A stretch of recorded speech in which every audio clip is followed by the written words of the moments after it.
Have you ever wanted to return to simpler times, like the 1980s, back when video games were much simpler, had more primitive graphics that barely depicted objects and characters as what they were supposed to be, the sound effects were very rough and limited, and voice acting unheard of at the time. You had to use a lot of imagination to fill the blanks left by the games. Well, one of my most anticipated games of 2022 happened to be one of those throwbacks. Fate, the Unholy Trinity. Developed by a solo developer, Airdorf Games, who also self-published the first 2 chapters of the trilogy in October 2017 and February 2019. The 3rd chapter was published by New Blood Interactive in October 2022. Fate is a pixel survival horror game inspired by the era of classic 8-bit gaming and the 1980s Satanic Scare. In the game you play as a priest and use your holy crucifix to perform exorcism, fight back against possessed cultists and demons, and cleanse haunted objects. But is the game too old school for this day and age? How engaging is the gameplay? And most importantly, is it scary? My name is Siperos and these are my thoughts on Fate, the Unholy Trinity.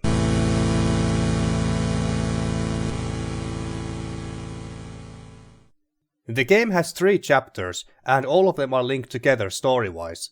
The first and the shortest chapter takes place in September 1987, and we play as a Catholic priest named John Ward.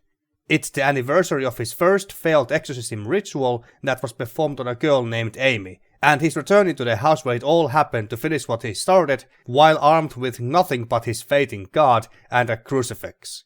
But without the approval of the Vatican. You start the second chapter as Father Garcia, who is trying to exorcise a demon out of a child, before switching back to John, who is investigating strange cult activity at the local cemetery and abandoned church. The third chapter ties everything together and properly finishes the story as John tries to stop the evil plans of a satanic cult and its leader that the previous 2 chapters had been building up to. Throughout these 3 chapters, we explored an abandoned creepy house, cemetery, forests, a church, sewers, a clinic, apartment buildings, many types of locations to bring variety to the environment. The game's story was inspired by horror films such as The Exorcist 3, Duel, The Ring, Paranormal Activity 3, The Conjuring, Noroi, The Witch, The Void, and many others. The cornfield made me think of Stephen King's Children of the Corn. What's cool about Fate is that every chapter has multiple endings. The first chapter has as many as 5, and the last 2 has 3 each. Most of the game's narrative is written in various notes that you find throughout the chapters, and by reading them, you'll learn about the people involved in this whole demon summoning and cult business, and how they have affected the poor locals. It's a very well paced and intriguingly told story considering the technical limitations the developer had set for themselves. But the game doesn't just tell you everything straight up. You can easily miss some of the notes that give you more context to the events and character motivations, so the player must piece the story together note by note and by discovering secrets. There are even some secret bosses you must find and defeat to get the best possible ending. So completionists must play through the game multiple times to see everything. And by completing the chapters and getting specific endings presumably, you also unlock new game modes as well, like the lantern mode where everything is dark and you must use the lantern to see around you. And stuff like these various backgrounds you see on the right and left side of the screen. Fate has very simple and bare bones retro MS-DOS style graphics where characters are just moving chunks of 8-bit pixels with only a couple of frames of animation. Objects and furniture barely look like what they're supposed to be, and the game has limited number of different colors. Fate looks like a game running on an old 1980s video game console like Atari 2600 or Apple II home computer. And I love it. I don't know what it is about me, especially considering how I wasn't even born in the 80s, so I have no nostalgia for stuff like this, but I find Fate aesthetically very pleasing, and I thought exploring the various 8-bit pixelated locations was fun.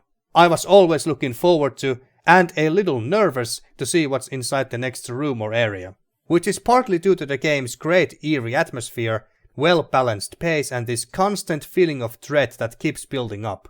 The game keeps you on your toes with tricks like moving objects in subtle ways that you only notice if you are paying attention to your surroundings, making you even more paranoid.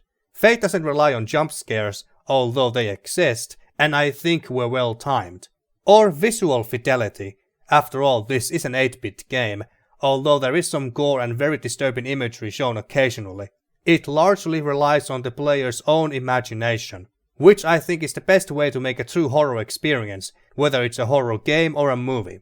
After all, the most terrifying things and creatures are the ones we create in our own heads via our imagination and personal fears. So the lack of detailed high-quality graphics of modern games works for Fate's favor.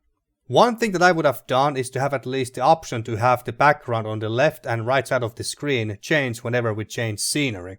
Like say if we are at the cemetery, there's something like tombstones, at the cornfield, well, a cornfield, inside a church, something like stained glass windows depicting Jesus on one side and the devil on the other or something. That would have made the game even more immersive in my opinion. Some of the scariest imagery, visuals, even gore and violence are shown in these insanely creepy and unsettling cutscenes using rotoscope animation. The characters and demons are shown as colored outlines in a pitch black background, and each cutscene usually lasts only for a few seconds. But they are made of stuffs of nightmares, guaranteed to leave you disturbed. What also helps make the game nerve-wracking is the sound design and soundtrack. As everything else about Fate, the sound effects are very primitive, yet effective, and just enhances the horror experience. The sparse voice acting was done using computerized robot-sounding voiceover, which not only makes the game sound old school, but also the characters, and especially the screaming demons, inhuman and unsettling. At first I was a little concerned whether the distorted and even ear-piercing sounds and the text-to-speech like voiceover would be more annoying than scary to listen to. But thankfully it works perfectly and wasn't as irritating as I was initially anticipating. Tell me that this doesn't sound creepy as shit. How are we doing today, Michael? I like the garden. You just go home until you get better, Michael.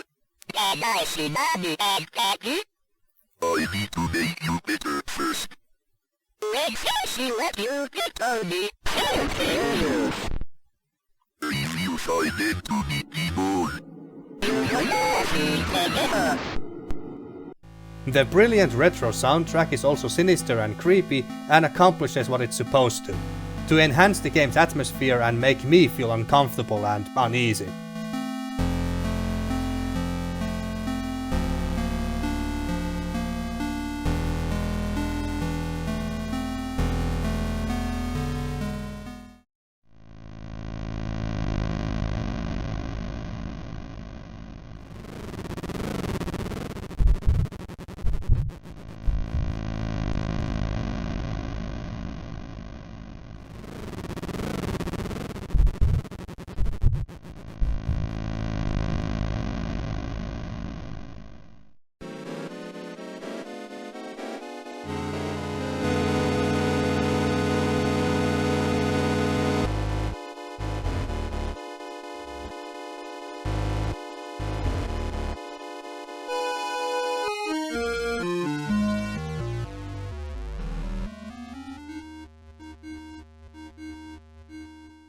The game also knows when it's best to just stay quiet, creating more tension.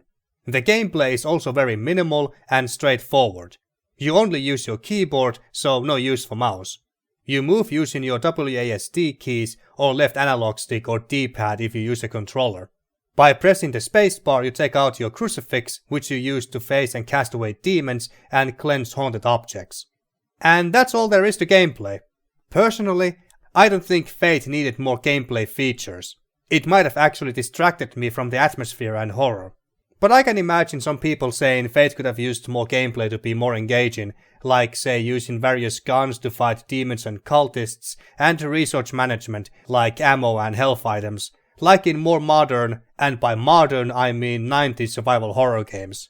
But all you pick up are notes I mentioned earlier and keys to unlock doors. Technically you do have an inventory where you can see the keys that you have picked up, but you don't manually select and use them. You just walk up to the key to automatically pick it up and then go to the right door and it's open. I admit, I was half expecting / hoping that we got to use a shotgun to shoot demons and cultists with, after I saw some trailers and screenshots of the game where one of the priests loads a shotgun. You do get a shotgun at the end of the first chapter, but with only one bullet, and how you use that bullet determines the ending you get. And in the third chapter there is this one part where you need to perform exorcism while the other priest protects you by shooting the attacking cultists. Really wished we had switched places there. There are a handful of puzzles as well, but nothing complicated. The only time when I got so stuck that I had to turn to a walkthrough was in the second chapter at the cemetery, where I had to look at the statues and where they were pointing at to figure out where to go and in what order in this scene. While Fate's base gameplay may be simplistic, the boss fight encounters and their mechanics are more engaging and intense. But they can also be tedious and even frustrating to some due to the priest's sluggish movement and somewhat stiff controls. There were times when I wished he could have moved faster, or even sprint or run a short distance to dodge incoming attacks. Everything in this game kills you in one hit, by the way. But overall the boss fights are surprisingly well made, and the feeling of finally defeating that boss you have been dying to repeatedly is very satisfying.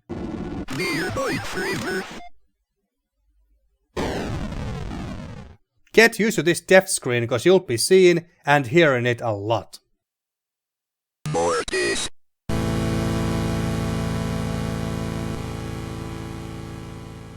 You can't save the game manually. Instead, you must reach checkpoints.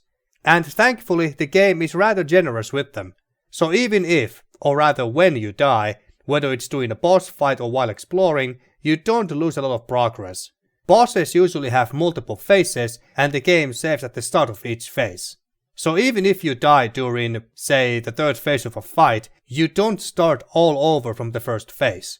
Outside of boss fights though, there was an occasion or two when I did have to walk quite a distance to get back to where I died, and it was admittedly a little annoying considering how slowly the priest walks. But for the most part there was enough well-placed checkpoints, so even if I did die a lot, and I did over 100 times during the entire playthrough, it was never a deal breaker for me. Fate is also quite a short game.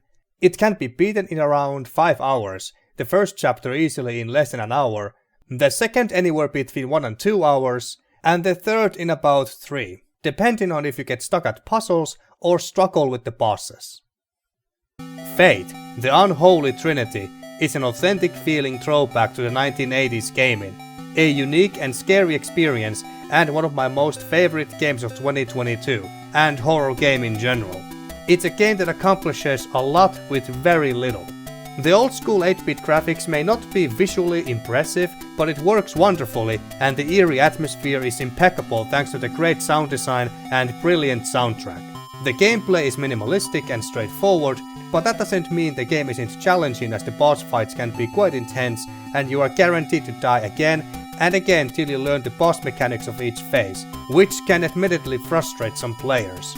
But I enjoyed my experience with the game from start to finish. Fate is a must-play cult classic for any horror fan.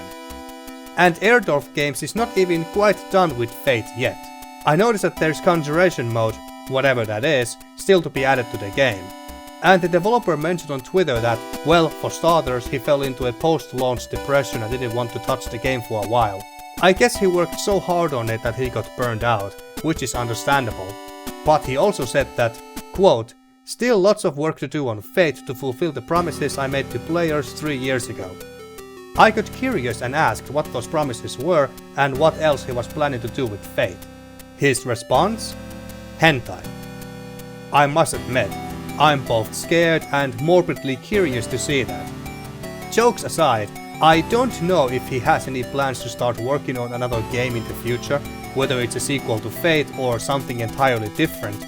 Personally, I would love to see him create another survival horror game visually similar to Fate, but with more modern survival horror gameplay features, like more pickable items, resource management, actual weapons to fight off and kill enemies with, and so on. I think that would be the next natural step. But whatever Airdorf Games decides to work on next, I'm looking forward to seeing it. And there you go, folks. Those were my thoughts on Fate, the Unholy Trinity. What are your thoughts on the game? Let me know in the comments, and thanks for watching.